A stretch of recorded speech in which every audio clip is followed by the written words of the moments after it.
Nej, nu filmer vi sgu.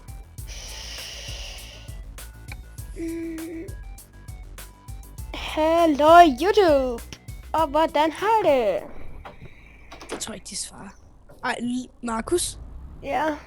Nu er min lastbil lige pludselig ved. Er den fucking blevet hvid? Ja. Fuck, hvor nederen, man. Du har lige betalt for den søgrå, så bliver den kraftet med hvid. Det er fandme for dårligt. Ja. Det koster 12.000. Fuck, man. Jeg skal bare køre den her mission færdig, så jeg kan komme ud og cheat. Jeg kan faktisk, Sådan der. jeg kan faktisk betale for, at den... jeg kan betale for at få den annulleret. Det tror jeg bare lige, jeg gør, fordi jeg har penge til det. Det koster 12.000. Fucking dyrt. Ja. Fucking dyrt. Jeg gider ikke købe sådan et lort. Det gider simpelthen ikke dog.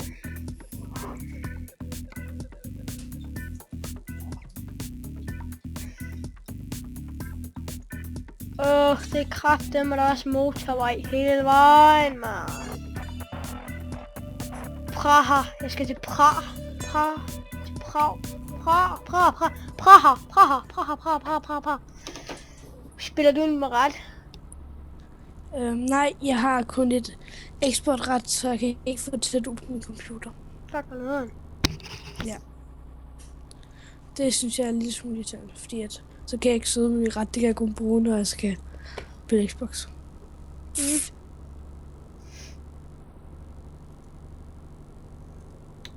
Så må vi se, hvor lang videoen bliver i dag.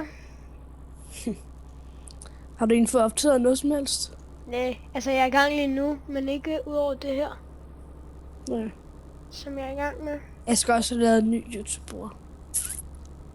Jeg skal ride Eurotruck Gamer. Det er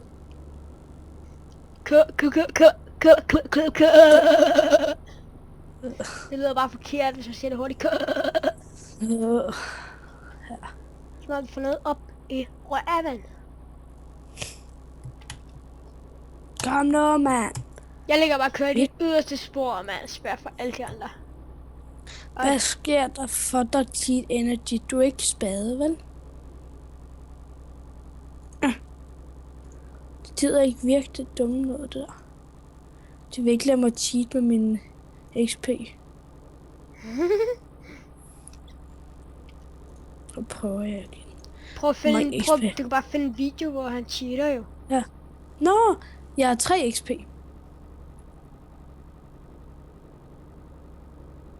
Har du fundet ud af, hvordan du cheater? Mig? Mm? Nå, ja. Kan du godt cheat med XP? Nej, det er det, jeg lige vil finde ud af. Okay. Men sig lige, hvis du kan, okay? Ja. Men så skal du også lige gøre det med mig.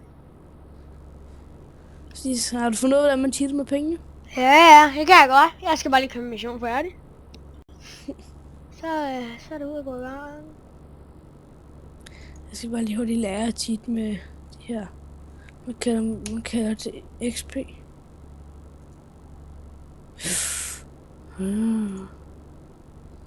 De er tændt der. Men jeg ved godt, man skal holde lige foran der, hvor man parkerer eller sådan, ikke også? Altså først så skal du gå ind og skrive, hvor mange det beløb du har, ikke også? Jo. Og så kan du gå ind i spillet, så kan du parkere din lastbil, så kan du skrive det nye beløb du har. Man kan faktisk også bare lade være med at parkere den. Kan man? Ja. Jeg gjorde det bare ude på forsiden, uden mission. Så gjorde det bare ude på forsiden. Jeg skal seriøst lære at cheat med penge, fordi så... Nej, med XP'en. Fordi så kan jeg få et meget bedre lastbil og nogle flere reservedele. Ja, du kan også købe en ny motor til en lastbil, vil du godt, ikke? Jo, jeg har allerede købt en ny motor, den her. Har du også købt gearkasse? Det tror jeg faktisk ikke, jeg kan endnu. Okay. Jeg er ikke engang det kan du, hvis du køber den nye Volvo, ikke også? Så kan du både købe, så har du 3 motorer at vælge mellem. Og den så kører på til start med, den mellemste. Og det samme, så kan du køre, så du kan køre den en længere op, så den er 3 over det laveste, ikke også? Og det samme kan du med gearkassen, der er bare kun 2, så den står på det laveste gearkasse, tror jeg nok. Men på den nye Volvo, der er fucking mange reservedele, og de kommer mega hurtigt, hver gang du stiger løbet. Det er den, der får flest dyre reservedele. Tusind tak, fordi du lige sagde Volvo. Min Eurotruck har lige opdaget en ny Volvo-forhandler. Super. Så er det bare køn og købe Volvo. Hvor mange penge har du? 200 millioner. Så køb en ny garage først. Køb en ny garage, og så udvide den, og så kan du bare købe en masse lastbiler. Jeg ved ikke, hvordan man køber en ny garage. Du kører bare ind til en garageforhandler. Ja. Og så parkerer du, så trykker du enter, så trykker du ja, så har du købt den. Okay. Det er faktisk nemt. Der er ligesom sådan en lille grønt ikon, hvor der ligesom er sådan en lille lade, hvor der står en lastbil inde i. Okay. Og så kan du se men jeg skal først lige have titel med XP, så jeg overhovedet kan købe nogle. Så man skal bruge XP for at kunne købe nye lastbiler. Jeg tror bare, jeg køber den der. Den er sej. Men køber du den nye model af Volvo? Ja, men du har ikke flere... Hvad? Det er plager, men du har ikke flere pladser tilbage i din garage. Nej, du skal købe en ny garage først. Du har kun én plads. Hvis du køber for 180, står der, du kan købe for 180.000. Så får du 3 nye pladser. Så kan du købe 3 nye lastbiler. Og så kan du købe chauffør til de lastbiler, og så tjener du penge på de chauffører, de tjener penge til dig. Og det koster kun 300 eller andet. Hvordan finder man en lastbilforhandler? Nej. Hvordan finder man en lastbilforhandler? Nej, ikke lastbil. Garage. Nej, så ja. Og der er kun 8 timer tilbage i den her tur. Hvordan finder man en garageforhandler? Det ved jeg ikke. Du kører bare rundt i byen. I nogle byer er der, i nogle byer er der ikke. Bare tage en mission til en storby. Ja, London, i London, der burde være en. Det er der. Jeg startede i London, min garage ligger i London. Nej, så er der ikke nogen i London. Hvorfor? Fordi så er der jo allerede din. Så skal du finde en ny by at køre til. Seriøst? Ja, men garagerne, de er meget bedre, dem du kan købe, udover den der. Den er mega grim. Så kan du selv vælge, om du selv skal være den, eller sådan noget. Eller om du vil have, at der skal være en anden medarbejder, den starter garage der. Okay. Men du kan vist ikke sælge den, tror jeg ikke. Jeg tror lige, jeg tager et hurtigt job til en eller anden by. Rotterdam? Okay, der er en i Rotterdam, for der har jeg også en på en anden server. Okay, så tager jeg den, der tager mindst kilometer. Det der. Jeg gider ikke så sidde og køre i 100 år. Tag jobbet. Perfekt. Hvordan kan du komme til Rotterdam fra London? Er der ikke fucking langt? 13 kilometer. What? Seriøst? Ja, det er ikke så langt. Hold da kæft, man. Jeg har også altid troet, der var meget hammer langt. Yeah. Bare for London derovre til. Så var der bare det.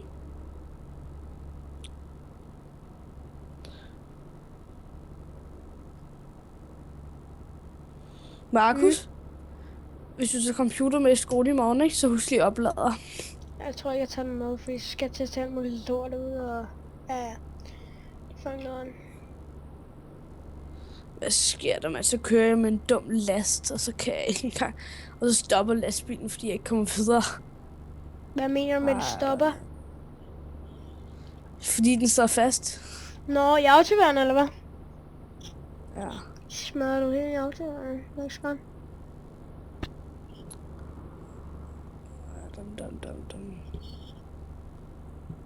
Det irriterer nogle lastbiler, de kan bare ikke finde ud af at tage skarpe drejninger. For eksempel som den her Volvo her.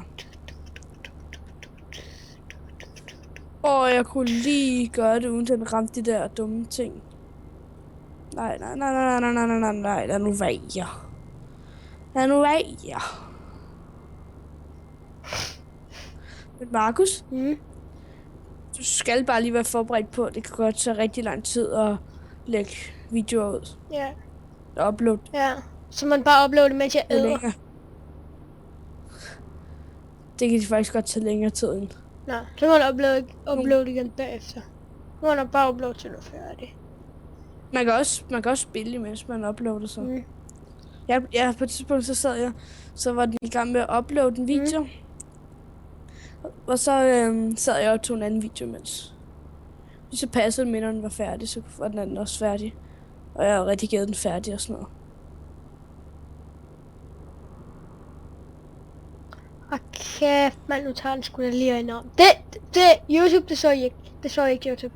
Det vil jeg bare lige sige, det så virkelig. Men det må man faktisk ikke. Der er kun 14 timer tilbage af den her. 14 timer! Ja, til Rotterdam. Nej, der var ikke 13 kilometer.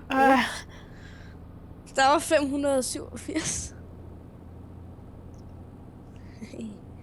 Ja, Det var den, det synes der jeg lige, så det kortest passede ud. lidt bedre ind i. Fuck. Shit. Hvad sker Ja, der? jeg fandt bare lige ud, at man skal ikke køre 120 km/t i en autokørsel. Men det skal man ikke. Ej, lugt. Eller 110, eller hvor meget det nu var. Nu fik jeg en fartbøde. Fuck det. Fuck det lort. Jeg hader fartbøder, de er så irriterende. Det er irriterende. Ja. Jeg glæder mig til, at der kommer et Euro Truck Simulator 3. Ja, det sker så meget her, fordi det her, de har fået så meget succes med det her. Så prøv at tænke på det næste. Men hvis det så er dårligt, så kan vi bare gå tilbage til at spille det her. Jeg synes også, det her det er godt. Når træet kommer, så køber jeg det.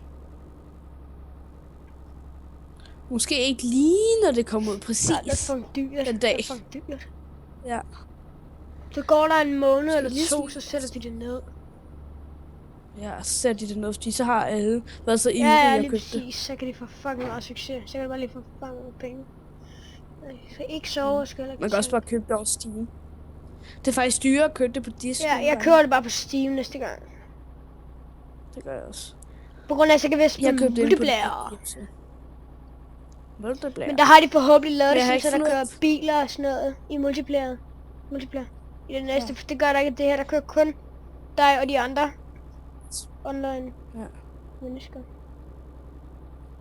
Men jeg har ikke fundet ud af, at jeg kunne tage koden ind i Steam endnu, så jeg kunne få downloadet det over Steam igen. Nå. Så kunne vi nemlig have spillet multiplayer. Nu skal jeg bare køre det her igennem. 14 timer, seriøst. Det så da ikke ud, som om der var særlig langt. Og så er jeg skadet bunden af min lastbil. Rotterdam, det er en fed by. Rotterdam? Ja. Amsterdam?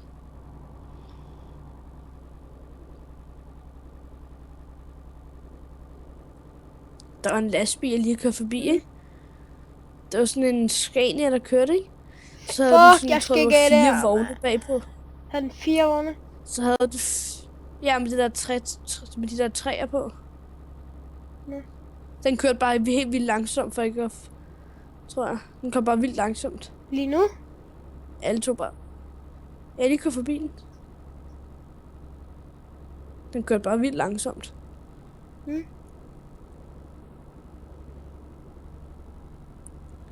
Det ville være nede, du skulle tage et skarpsving med 4 vogne på. Ja. 4 vogne, så må man downloade den mod. Tror jeg også. Eller også så have... Nej! Det er bare løgn. Eller så er dit spil bugget fuldstændig. Jeg tror mere, det er, at dit spil har bugget, og så er det bare kørt 4 lastbiler med røven op i hinanden. Og så er det bare set ud som om... Nej, hvor er det nederen det her. Min motor er brudt sammen. Hvor mange procent er du skadet? Skal du bare starte igen? Bare starte, du kan sagtens køre videre. Du skal bare blive ved med at træde på speederen eller på tastaturet. Så starter den igen. Nej, jeg er lige gået tilbage. Hvorfor? Nej! Åh, er du dum. Hvorfor det? Det var det bare.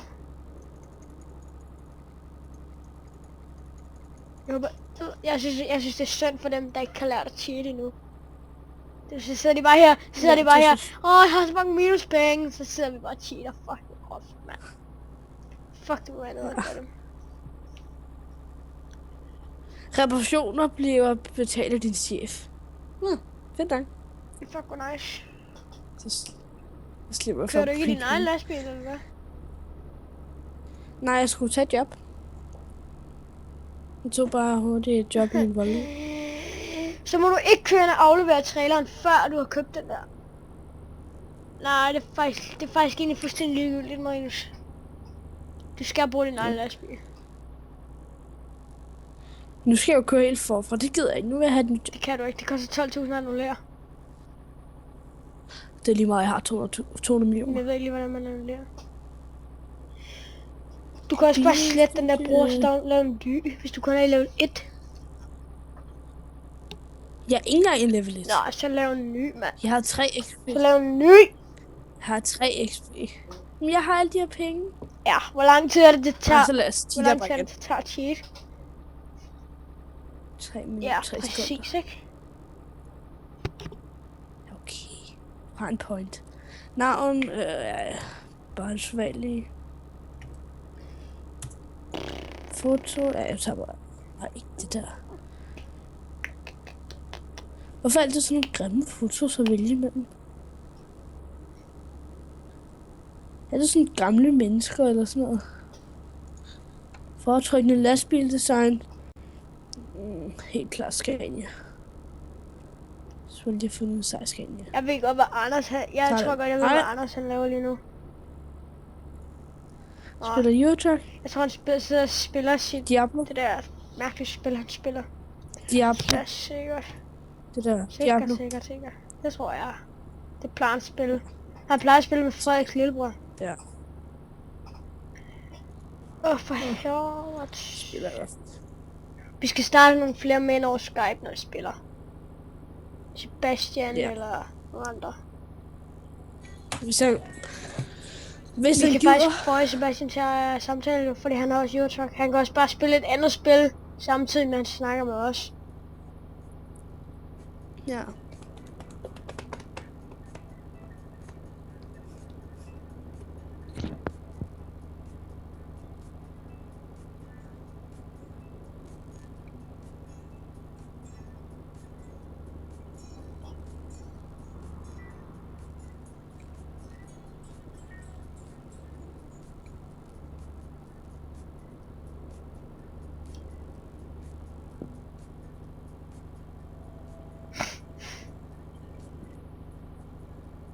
Og hvad er der kun 3 timer tilbage? Min tur. Du kan bare slå fartbegrænser fra. Så kan du køre fucking hurtigt. Ja. Har du slået den fra? Det tror jeg faktisk ikke, jeg er slidt op med den lige nu. Men jeg har lige fundet noget. Ja, Hvad er det? mand. Det der. Det er. Ja, man kan jo købe en. I Rotterdam kan man jo købe en lading. Ja, jeg tror også, jeg kan, hvor jeg er nu. Jeg var lige ved siden af Rotterdam i Amsterdam. Ja. Du har ikke din egen lastbil endnu, seriøst? Du kan ikke købe, hvis du ikke har din anden lastbil.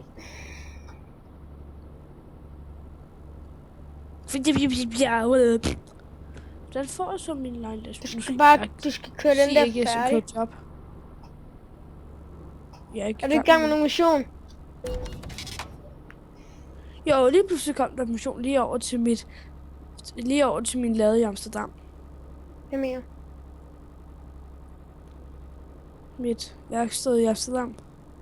Ikke værksted, det der er noget der, ja. Hvor jeg har lastbilerne. Har du dem ikke i Frank eller i Har du dem ikke i, hvad hedder det? London? Jamen, jeg holder med på. Nå!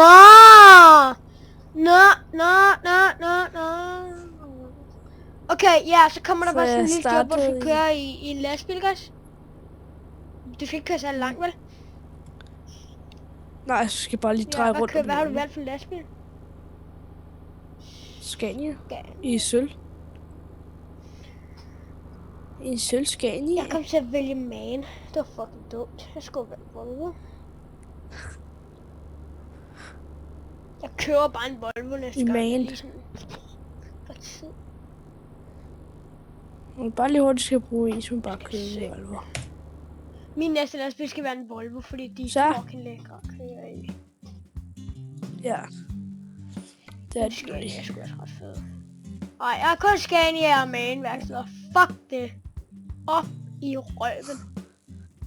Det der er dit hovedkvarter af. Det er fint, Marker. Jeg skal nok købe dem.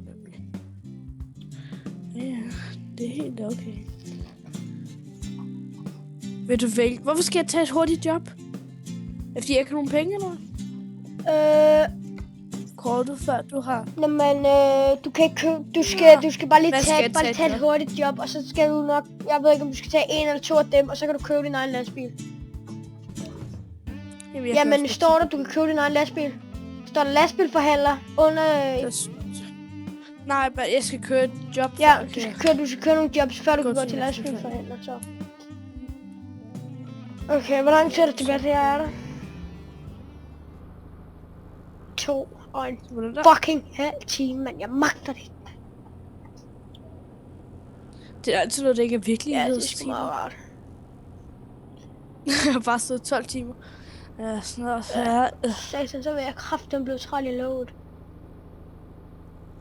Så er jeg ikke givet spille det. Så skulle man have kortere missioner i hvert fald. Så skal jeg køre i.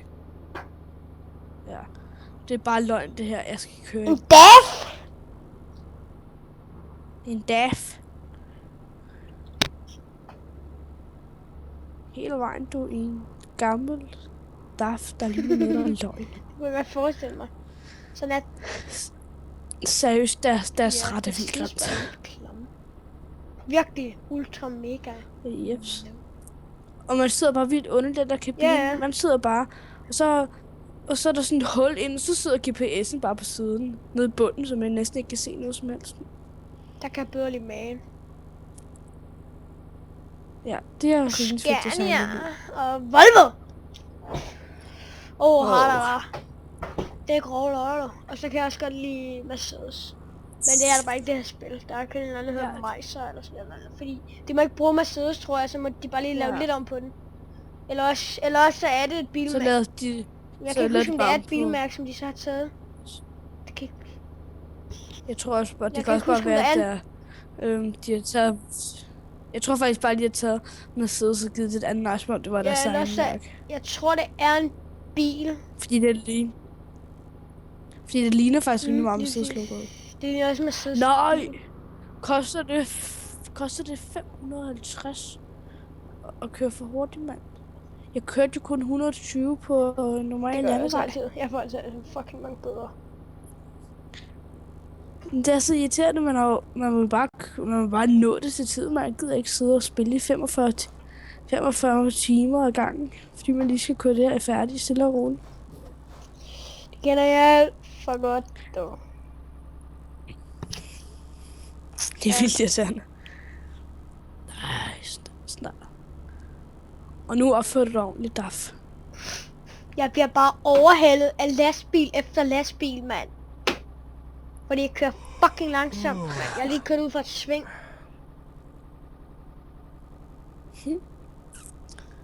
Jeg har faktisk en god idé til dig, Markus, hvis du gerne vil tjene penge. Hvad er det for en idé? Fordi så kan du bare lave en ny profil. Det kan også være, at man ikke kunne... Jeg kan ikke huske, det kan også være, at man ikke kan tjene med minuspenge. Så kan du bare prøve... Så kan du prøve at lave en ny profil, så tror jeg faktisk, det virker. Og så lige køre den der startmission der. Så tror jeg faktisk godt, du kan tjene. Jeg har bare ikke fundet ud af, hvordan man tjener XP nu. Det er så vildt irriterende.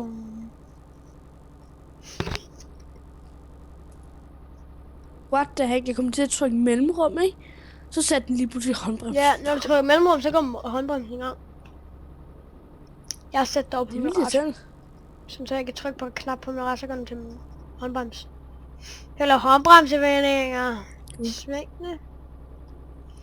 Drifting. Jeg skal lige se, hvor lang tid jeg har til jeg skal være der. Og til det 17 timer, så kan jeg sgu godt lige køre og sove nu.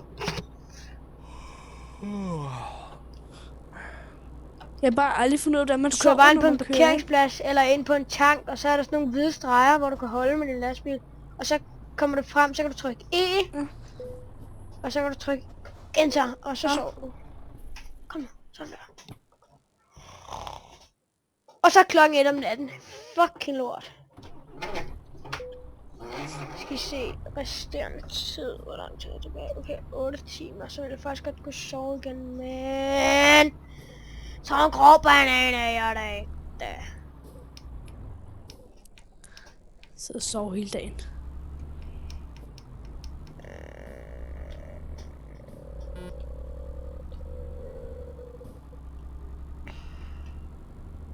Jeg har lige glemt, hvordan det er med at sætte lang lys på. Jeg har lige glemt, hvor jeg har indsat... det var Er det ikke F? Og den.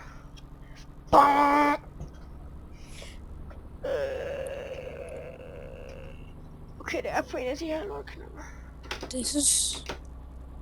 jeg så synes, der er lige smule underligt ved YouTube Simulator 2, det er, at de er ikke sat ind endnu, så at der er, nu kan du ikke køre topfart på motorvejen, fordi nu er der lige varearbejde og sådan noget.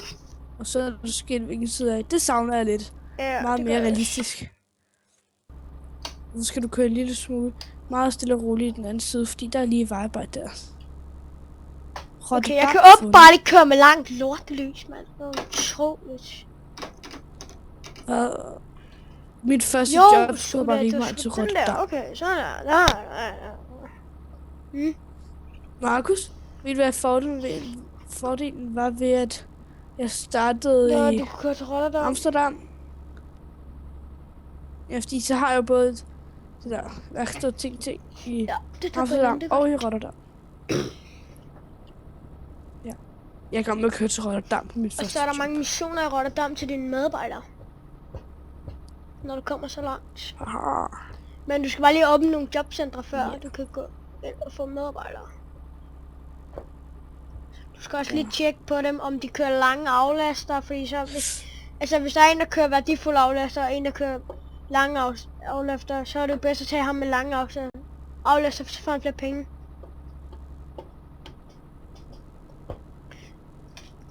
Han har flere penge, eller hvad? Så nogle gange får du beskeden under, nu har din mand tjent så mange penge. Okay, jeg er der med en halv time. Det kan godt overleve. Ej, hvor er det her irriterende. Jeg har lige fået en straf for at køre den forkerte side af vejen. Det er også fucking... Jamen, jeg kan ikke gøre for det. Nu har jeg fået en til. Det er fordi, der er lige de der, så kommer jeg til at træffe forkert. Det er fucking irriterende, når du skal til, Det kommer til det. Så nu får jeg lige 100. Når du skal til England, så er det fucking noget, fordi så er du vant til at køre i den højre side, så kører venstre side. Jeg kører i venstre side nu, fordi jeg er vant til at køre over England. Jeg nåede lige at skifte side, inden jeg fik min næste forkert side på. Spøjelsesballast. Er vi ved at være der snart på GPS? Det kan da også det håber jeg kraftigt ikke. Så er Bøjse jo.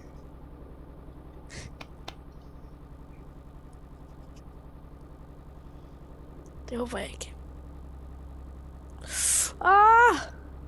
Nej. Jeg kørte for galt en gang, og så min lastbil lige pludselig 72% skadet. Hvad for en headset har du egentlig? Et gamer headset, eller? Ja. Og du har en bærbar også? Har du også en stationær? Ja, en stationær. Jeg bruger min far. Hvad for en spiller du på nu? Stationær?